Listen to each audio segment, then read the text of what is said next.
அந்த இடத்துல தான் அந்த வியாசர் குகை இருக்கு. இப்ப அங்க வந்து பாபாஜி திருவுருவம் வச்சிருக்காங்கல்ல? ஆமா, நீங்க தான் வச்சீங்க. நான் ஒரு சிறிய திருவுருவம் வந்து பாபாஜிகளால செஞ்சோம். அது ஒரு தனியா பேச வேண்டியிருக்கு அதை பற்றி.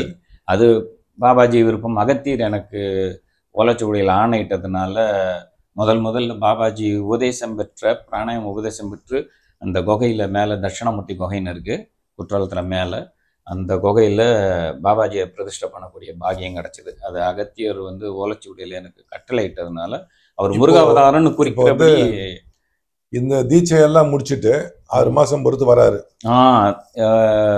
இவரு நடந்து வர்றார். சரி. தூக்கிட்டு போனவர் வந்து நடந்து வர்றது நம்ம ராமையல்ல அப்படின்னு இவங்க சொல்லக்கூடிய அளவுல இருக்காரு. ஆனா மாற்றங்கள் அவருடைய வாழ்க்கை. இப்போல வந்து இப்போ சிட்டியார் கோயில தான் வந்து அவர் தங்குவாரு. நான் முத அவர்கிட்ட தீட்சை வாங்குறப்ப இந்த கதை வெடிகாலில் 3 மணிக்கு சொல்றாரு தான் எப்படி அங்க போயிட்டு வந்தேன் அப்படின்னு சொல்லிட்டு. அப்ப முத வந்து அந்த அந்த தேவப்பிரியா கதை இடம் குளிக்க சொல்றாரு. கங்கையில போய் கையை வச்சுவோன்னு சரியான சில்லுன்னு இருக்கு. அவர் சொல்றாரு, you want me to tie அப்படின்றாரு. சாவ சொல்றேன் அந்த இடத்துல போயிட்டு சொல்லிட்டு, உனக்கு இன்னும் என் மேல் நம்பிக்கை வரலன்னு. ஏன்னா இவருக்கு வந்து வயசு ஒரு 25-26 இருக்கும், அவருக்கு வயசு வந்து ஒரு 16 இருக்கும். யாருக்கு? பாபாஜிக்கு. ஆமா, என்றும் 16. ஆமா. நீ என்ன போய் குளிக்க சொல்றேன்னு சொல்லிட்டு அதுக்கப்புறம் ஓம் கிரியா பாபாஜி நம்ம சொல்லிட்டு பாய்ந்தோன்னா உள்ள கொஞ்சோன்னு அந்த தண்ணி வந்து சூடாகவும் இல்லை குளிச்சாவும் இதமா இருந்துச்சு சொன்னாரு. அதுக்கப்புறம் ஆசன வணக்கம் எல்லாம் போட்டு சூரிய நமஸ்காரம் பண்ணிட்டு இவரு நல்லபடியா நடந்து போறாரு. பாபாஜி நொண்டிக்கிட்டு போறாரு. அப்ப இவரு கேட்டாரு அவர்கிட்ட, உன் கால அடிபட்டுச்சுன்னு சொல்லிட்டு, உன் கால் நல்லா இருக்கான்னு கேட்கிறாரு பாபாஜி. என் கால் நல்லா ஆயிடுச்சு பாருன்றாரு. தற்சமயம் உன்னுடைய அந்த கர்மாவை நான் தாங்கி கொண்டிருக்கின்றேன். உண்மையா சொன்னா நீங்க சொன்னீங்கல்ல இந்த ஓம் கிரியா பாபாஜி நம்ம ஓம் அப்படின்ற ஒரு மந்திரம் இருக்குல்ல, உச்சாடன மந்திரம், இது எப்படி உருவானதுன்னு சொல்லிட்டு யோகியார் ஒரு முறை சொன்னார். கிட்டத்தட்ட 85-86 பேசும்போது பேசினது. அப்போது சொல்கிறாரு, நான் அவருடைய கிங்டம் அப்படின்னு ஆங்கிலத்தை சொல்லும்போது பாபாஜியுடைய ராஜ்யத்தில் நான் இருந்த காலத்தில் அவர் வந்து பலவிதமான செயல்முறைகளை எல்லாம் கற்றுக் கொடுத்து இவரை கடுமையான பயிற்சிக்கெல்லாம் உள்ளாக்குறாரு. அப்போ உள்ளாக்கும்போது இவருக்கு வந்து பாபாஜிக்கான மூல மந்திரம் இருக்குது, அதை அவருக்கு உபதேசம் பண்ணியிருக்காரு. இது வெளியில சொல்லக்கூடாது. ஏன்னா மூல மந்திரங்கள் எப்பவுமே வந்து வாய் விட்டு சொல்லக்கூடாதுன்னு ஒரு விதி இருக்கு. இத்தனை முறை ஜெபித்தவர்கள் தான் மற்றவர்களுக்கு அதை கொடுக்கலாம்லாம் இருக்கு. பொதுவாக ஒரு விதி என்னன்னா 1008 முறை ஜெபிச்சவன் அடுத்தவங்களுக்கு கொடுக்கலாம்னு ஒரு விதி இருக்கு. அதனால இவர் வந்து இதை வந்து அவ்வளோ எளிதில் மற்றவங்களுக்கு கொடுக்க முடியாதுன்னு தோணி இவர் அதை ஜெபிச்சிட்டு இருக்காரு. அப்போ இவருக்கு வந்து தோணுது, எப்படி ஓம் நம சிவாய ஓம் நம நாராயணான்னு சொல்ற மாதிரி பாபாஜிக்கு ஒரு நாமம் இல்லை, எல்லாரும் சொல்லி பயன்பெறணுமே அப்படின்னு சொல்லிட்டு மனசுல நினைக்கிறாரு. நினைச்சிட்டே மந்திரமும் ஜெபிச்சிட்டு இருக்காரு. அப்புறம் பாபாஜி கிட்ட போறாரு. போகும்போது இவர் மனசுல நினைச்சது அவருக்கு தெரியும், வேறு சிந்தனை தேவையில்லை, மந்திரம் ஜெபின்னு அவரை கட்டளை இடுறாரு. அப்போ திருப்பவும் வந்து ஜபிச்சுட்டு இருக்கும்போது திருப்பி அந்த தாட் வந்துட்டே தான் இருக்குது. இவரால் தடுக்க முடியல. ஏன் உலகமே இப்படி சொன்னா என்ன அப்படின்னு சொல்லிட்டு இவர் மனசுக்குள்ள உடனே தோணுது, ஓம் கிரியா. ஏன்னா கிரியா யோகம் அதை புதுப்பிக்கிறார் பாபாஜின்றதுனால கிரியா பாபாஜி நாம ஓம் அப்படின்னு சொல்லிட்டு மனசுக்குள்ள நினைக்கிறேன். சொன்னீங்களா கொஞ்சம் பாபாஜி கிரியா யோகத்தை வந்து புதுப்பிக்கிறாருன்னு சொல்லிட்டு, அகத்தியர் கொண்டு வந்த பஞ்சாங்க யோகத்தை பாபாஜி மாத்தி அதை புதுமையா அந்த உலகத்துக்கு கழிவதுக்கு வந்து கொடுக்குறாரு கிரியா யோகம் சொல்லிட்டு. ஆமா, இதை வந்து நீங்க பாத்தீங்கன்னா இந்த யோகத்தை பத்தி வந்து கிருஷ்ணரே வந்து அர்ஜுனனுக்கு உபதேசம் பண்ணும்போது பேசியிருக்காரு. ஆமா, செயல்முறை கிரியா யோகம் செயல்முறை, அது சொல்லுங்க. அதுக்கப்புறம் கிரியா என்றால் பொருள் என்ன அப்படின்னு கேட்கும்போது யோக செயல்முறை அப்படின்னு சொல்லுவாங்க. யோகம் என்றால் என்ன அப்படின்னு சொல்லும்போது கடவுளும் சத்தியமும் இணைகின்ற பரிபூரண விஞ்ஞான கலை. ஆங்கிலத்துல சொல்லும்போது கடவுளும் சத்தியமும் இணைகின்ற பரிபூரண விஞ்ஞான கலை, இதுவே யோகம். ரொம்ப அருமையான இந்த டெஃபினிஷன் சொல்லுவாங்க இல்லையா, ரொம்ப அருமையா இருக்கும். கிரியா யோகத்தை சொல்றதே அப்படிதான், எல்லாமே வந்து செயல்முறைகள்ல தான் இருக்கும். அப்படி இந்த மந்திரம் எப்படி அந்த மந்திரம் ஒரு மனசுக்குள்ள தோணுது, உம் கிரேவாயனும் உம் கிரேவாயனும் மனசுல சொல்லிட்டு வர்றாரு. இவர் மூல மந்திரத்தை சொல்லிட்டு இருந்தவர், இவருக்கு அது மனசுக்குள்ள தோணுது, வந்துடுச்சு. அப்போ பாபாஜி கிட்ட போறாரு.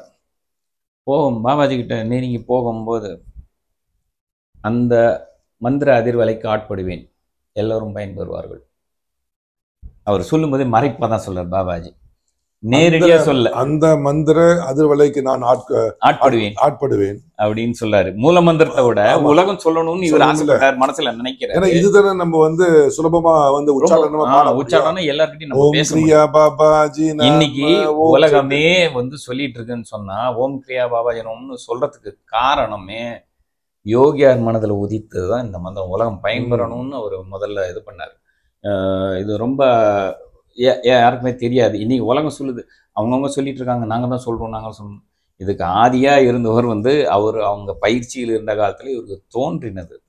அதை வந்து தெரியாம இருந்துட்டு இருக்காங்க இன்னைக்கு. ஆனா உலகமே சொல்லும்போது சந்தோஷமா இருக்கு. இவர் அன்பர் ரஜினிகாந்த் கூட யோகியாரை சந்திக்கிறாரு, நடிகர். அவர் சந்திக்கும் பொழுது பேசுறாரு, இந்த படம் வெளியிடுறத, பாபா படம் வெளியிடுறதை பற்றி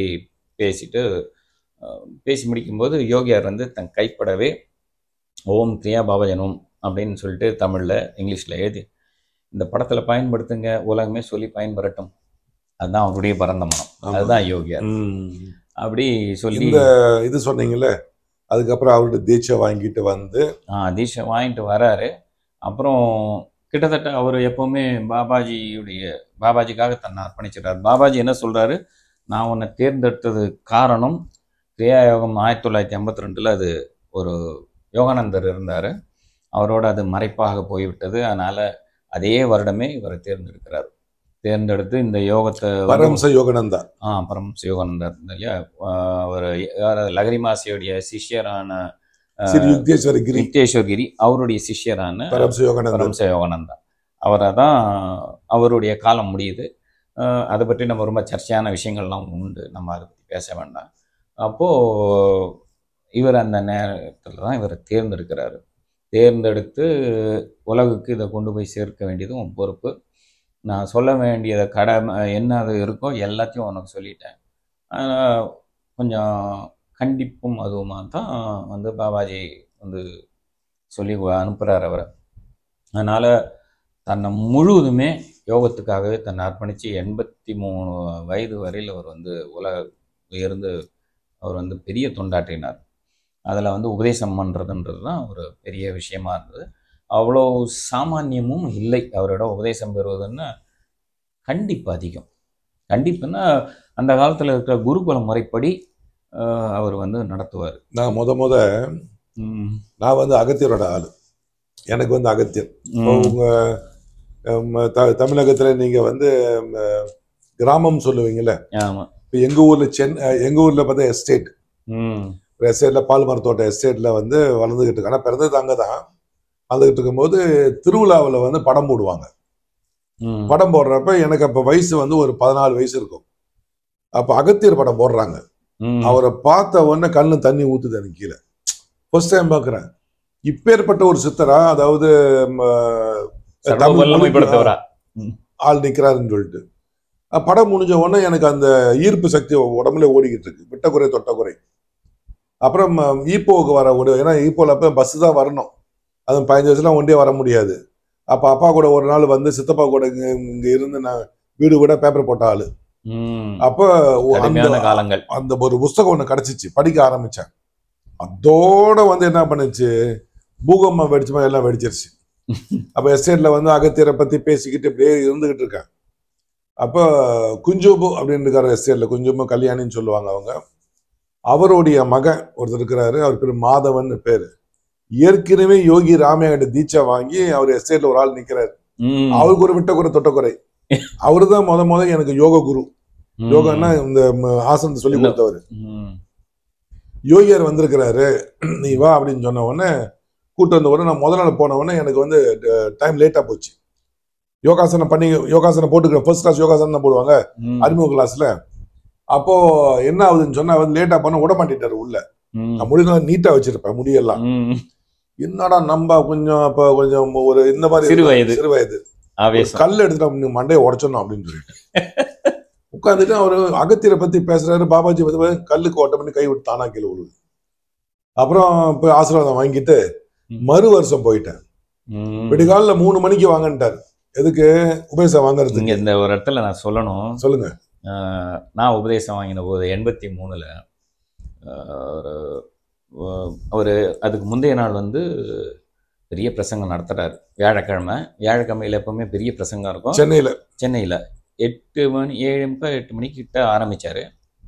நள்ளிரவு 1:30 மணிக்கு முடிக்கிறார். சுலபமாக முடிச்சுட்டு எல்லாரும் போயிட்டு வாங்கய்யா 3 மணிக்கு வந்து சேருங்க, உபதேசம் நடைபெறுது, தவறாமல் வந்துருங்க அப்படின்னு சொல்லி அனுப்புகிறார். அப்போ வந்து புயல் அடிச்சிட்ருக்கு, மழை சென்னையில் செப்டம்பர் மாதம். இன்னும் நான் மறக்க முடியாது அது. அப்போ நான் என்னுடைய சைக்கிள் தான் முந்தைய நாள் தான் சந்திக்கிறேன் அவரை. வேகமாக வீட்டுக்கு போகிறேன். சாப்பிடலாம் ஒன்றும் இல்லை, வீட்டுக்கு போனேன், குளித்தேன், உடனே வேகமாக திருப்பி வந்துட்டேன். இது எப்படி நடந்ததுன்னா பாபாஜி தான் கேட்கணும்னு வச்சிங்களேன். உள்ளே வந்து வச்சுட்டு உள்ளே நுழையிறேன். அந்த முன்னாடி மெயின் தியான ஹால் இப்போ தான் அந்த வருஷம் தான் கட்டினது. அது உள்ளே நுழையிறேன், மணி அடிக்கிறார்.